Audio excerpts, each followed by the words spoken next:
Shkoj ka shkoj, por më mirë nuk gjeti, pas shumë tentimesh, Bleru i rikthehet ish gruas afruanës.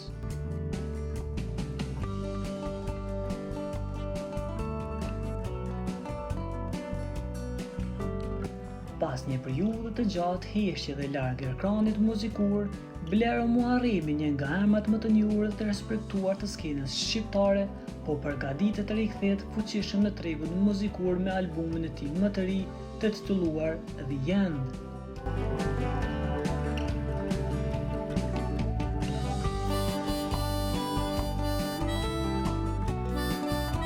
Detajet e rëndësishme Bleru i zbuloi ekskluzivisht në një emision me Libertën, ku artisti është i ftuar për të diskutuar rreth këtij projekti madhështor dhe i gjithë asaj që fshihet pas tij.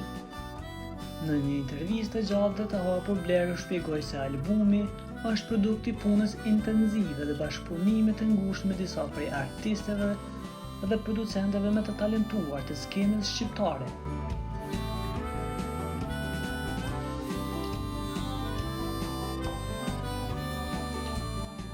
Një nga pyetjet më të diskutuara gjatë intervistës ishte nëse Bleru do të krijojë zhurmë me këtë rikthim, duke marrë parasysh trendin aktual në muzikë, ku shumë artistë po përdorin strategji të ndryshme për të tërhequr vëmendjen, duke përfshirë edhe rikthimin e fytyrave të njohura nga kaluara në projektet e tyre.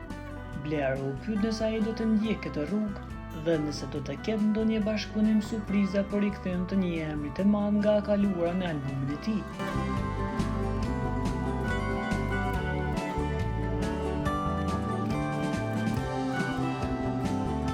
Duke ju përgjigjur kësaj pyetje, Bleru tregoi një qëndrim shumë të personalizuar dhe të qartë lidhur me bashkëpunimet dhe kthimin e borxheve në muzikë.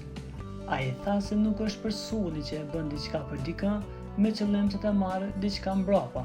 Në këmbim, duke shtuar se nuk është mënyra se si ai e sheh jetën dhe artin. Sipas Blerut, çdo gjë që i bëhet dikujt e mirë, kthehet prej Zotit dhe ju patjetër nga njerëzit rreth.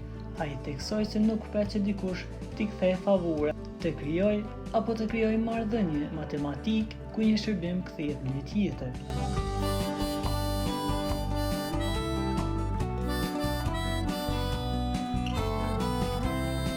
Mos harroni të bëni subscribe për më shumë momente të ëmbla nga jeta e VIP-ave shqiptar.